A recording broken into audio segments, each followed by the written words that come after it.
Good morning to all of you. I am Professor Yamai Kumbar, Anandibai Ravarani Arts Commerce College, Vaibhavwadi. I am presenting my research paper on women empowerment, a key of emerging Maharashtra, in one day national level interdisciplinary online conference, May 2020, on 60 years of Maharashtra building, organized by Maharana Pratap Singh Shikshan Sanstha, Anandibai Ravrane Arts, Commerce, Science College, Vaibhavwadi. Introduction. Women constitute the backbone of the nation. Almost one half of the world's population comprised by women having a enormous potential. But unfortunately, this potential is underutilized and unutilized. Sometimes it is untapped.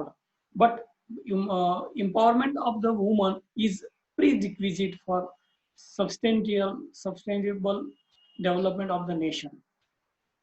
Objective of the study: to study the profile of the woman empowerment scheme, to identify hindrance in the path of woman empowerment, significance of the study. It will increase the participation in decision making process.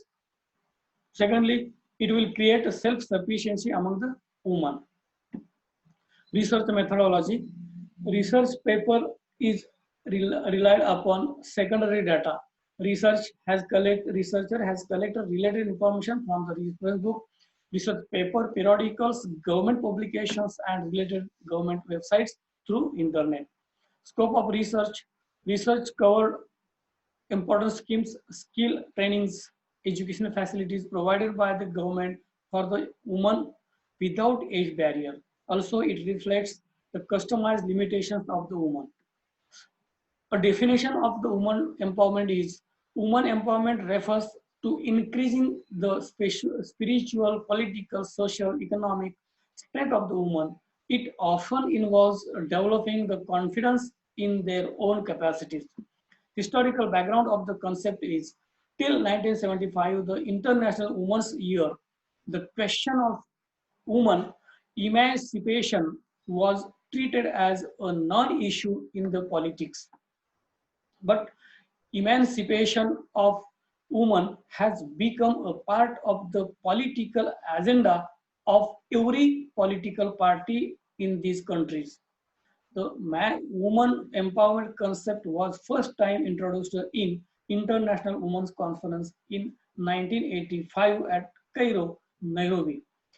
International Women Conference second time organized in Copenhagen in 1993. Third International Women Conference was held in Cairo again 1994, and every government has made commitment towards women empowerment. And fourth World Conference on Women, which has been uh, organized in Beijing 1995. This conference gives the action plan for every government of the world. Women empowered in Maharashtra. Government of Maharashtra formed a state level commission on women empowerment in 1993. Maharashtra positively declared a comprehensive policy on women development named a Policy for Women in 1994. Policy has been held by the authority as the Magna Carta. And some important provisions from this Magna Carta are as follows: participation in political decision making with reservation, provisions against violence against women, new legislation to safeguard in the interest of women, new policy for women 2001. After reviewing pros and cons of the policy for women in 1994, Government of Maharashtra drafted a fresh policy of women entitled a New Policy for Women in 1998, and it declares in 2001.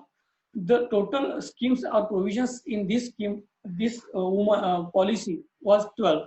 Out of that, only four policies provisions are taken here: Charter for Women, provisions for funding comprehensive education programs for girls, and comprehensive health programs for girls. Beside to that, Women and Child Development Department of Government of Maharashtra announced the 15 schemes. Out of that, here we have taken only 5 schemes.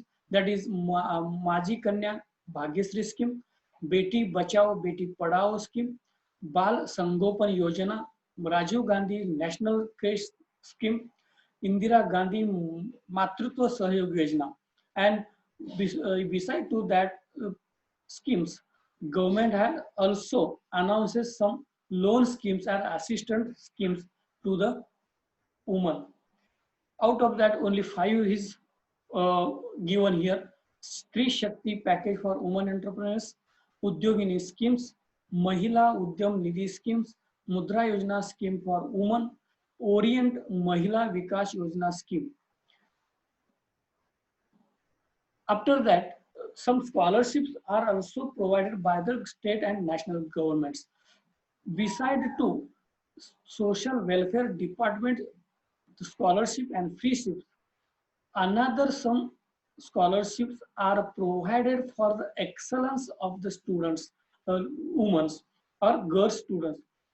First is Pragati Scholarship, CBSE Udan Scholarship, Indira Gandhi Scholarship, Inter Shala Scholarship, DST Women Scientist Fellowship, Fellow Scholarship, Savitribai Phule Scholarship. These are some scholarships, provisions, and schemes provided by the government to the for women empowerment. But there are some limitations of women empowerment. These are stated below. First, inadequate infrastructure facilities, loopholes in implementation of procedure, high risk of migration, family responsibilities, individual and natural limitations, and male-oriented culture. Conclusion, gender equity is become a cross-cutting issue in international development. So empowerment of women is very necessary for social economic development and upliftment of the woman in the global scenario. Government is making all type of provisions and schemes for empowering the woman. From the above studies, researchers strongly concluded that literacy or higher education is the key password for the empowerment of the woman. Higher education is the powerful tool to build and prove their position in a society. Women should come forward for picking opportunities on their own. No one need feed a droplet to them for their empowerment. Thank you. Thank you very much.